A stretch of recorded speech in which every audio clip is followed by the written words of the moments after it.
28살 직장인이 5억을 벌고 단 하루 만에 전부 잃었습니다. 이건 실제로 있었던 일입니다.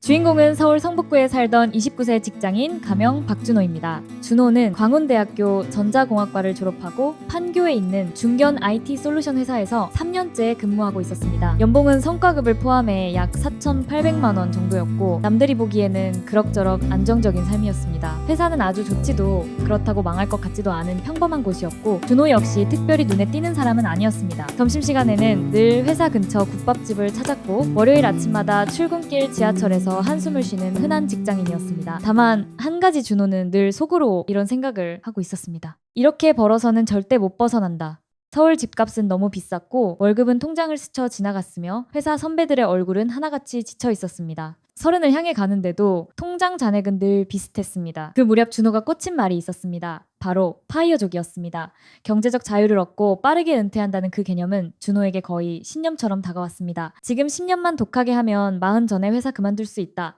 그는 유튜브에서 미국 주식으로 자산을 불린 사람들의 영상을 보기 시작했고 재테크 카페와 해외 주식 커뮤니티를 뒤지며 새벽까지 차트를 들여다봤습니다. 처음에는 매우 모범적으로 시작했습니다. 2018년쯤부터 미국 주식 계좌를 만들고 월급에서 남는 돈을 SP500 ETF와 기술주에 조금씩 투자했습니다. 애플, 아마존, 마이크로소프트 같은 대형주를 매수하며 역시 장기 투자가 답이다 라고 스스로를 다독였습니다. 처음 2년은 아주 평범했습니다. 조금 오르고 조금 빠지고 배당금이 몇만 원 들어오면 괜히 뿌듯해하는 수준이었습니다. 그런데 문제는 2021년 이후였습니다. 코로나 이후 여전히 시장은 불안정했고 게임스탑과 AMC 같은 밈 주식이 폭발적으로 언급되기 시작하면서 준호의 생각도 점점 달라졌습니다. 원래 그는 나는 장기 투자형이다 라고 말하던 사람이었지만 하루 만에 수천만 원, 수억 원을 벌었다는 인증 글들이 쏟아지자 흔들리기 시작했습니다. 특히 한 문장이 그의 생각을 완전히 바꿔놓았습니다. 월급 모아서 부자 되는 시대는 끝났다. 한 번의 기회를 잡아야 인생이 바뀐다. 그 문장을 본 순간 준호는 이상하게 심장이 뛰었습니다. 마치 자신의 이야기처럼 느껴졌기 때문입니다. 처음에는 소액으로 시작했습니다. 게임스탑에 몇백만 원, AMC에 1,000만 원 정도 투자했습니다. 그런데 운이 나쁘게도 준호는 초반에 수익을 내고 말았습니다. 며칠 만에 수익률이 2배 가까이 뛰었고 계좌에는 직장생활 몇 달치 월급이 순식간에 찍혔습니다. 그날 이후 준호는 더 이상 단순히 주식을 하는 직장인이 아니었습니다. 그는 자신을 기회를 읽는 사람, 심지어 시장을 이해하는 사람이라고 착각하기 시작했습니다. 회사 회의 시간에도 노트북 한쪽에는 차트를 띄워놓았고 화장실에 가서도 커뮤니티를 계속 확인했습니다. 여자친구가 연락이 뜸한 이유를 물으면 지금 진짜 중요한 시기야 라고 짜증을 냈습니다. 주말에는 친구도 만나지 않고 침대에 누워 차트만 바라봤습니다.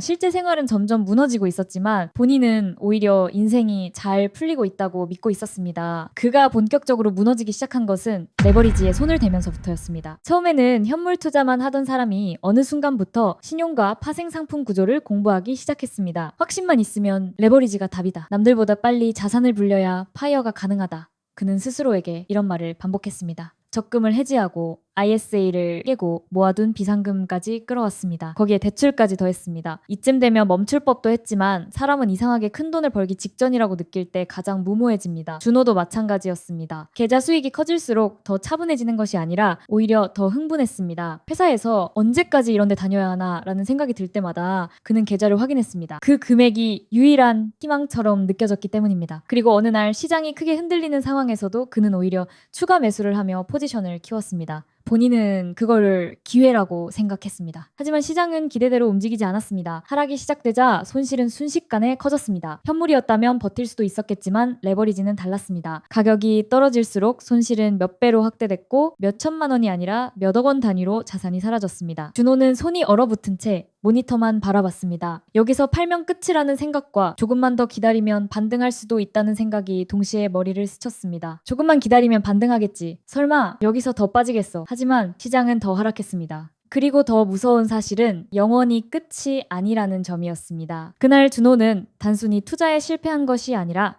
감당하기 어려운 빚을 떠안게 되었습니다. 이후 그의 삶은 빠르게 무너졌습니다.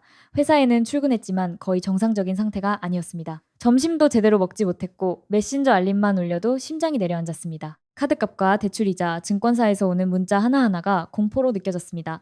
결국 회사에서는 실적 저하와 근무 태만으로 평가받았고 권고사직을 받게 되었습니다. 파이어족을 꿈꾸며 시작한 투자가 오히려 삶을 더 힘들게 만든 것입니다. 그는 익명 커뮤니티에 다시 일해서 갚으면 된다라는 글을 남기기도 했지만 현실은 그렇게 단순하지 않았습니다. 여자친구와는 결국 헤어졌고 부모님께도 끝까지 말하지 못하다가 상황이 한계에 이르러서야 털어놓게 되었습니다. 가장 비참했던 것은 한때 무시하던 월급이 이제는 벌기조차 어려운 숫자가 되었다는 사실이었습니다. 파이어족을 꿈꾸던 29세 직장인은 평범한 월급에도 만족하지 못하는 상태에 빠져 있었습니다. 이 이야기가 무서운 이유는 박준호가 특별한 사람이 아니기 때문입니다. 그는 천재도 아니고 사기꾼도 아니며 원래부터 도박 중독자였던 사람도 아닙니다. 단지 서울에 사는 평범한 직장인이었고 남들보다 조금 더 빠르게 자유로워지고 싶었던 사람일 뿐입니다. 하지만 시장은 그런 조급함을 가장 잔인하게 이용합니다. 특히 레버리지는 돈을 빠르게 벌게 해주는 도구처럼 보이지만 동시에 인생을 더 빠르게 무너뜨릴 수도 있는 장치입니다. 파이어를 꿈꾸며 시작했지만 결국 남은 것은 경제적 자유가 아니라 경제적 구속이었습니다. 이상 파이어족을 꿈꾸던 박준호 씨의 이야기 들어봤는데 정말 무섭죠. 놀라운 건 주식으로 이런 경우에 처한 분들을 주변에서 꽤 볼 수 있다는 것입니다. 님 주식 건들면 안 되겠네요. 구독, 좋아요 부탁드려요. 감사합니다.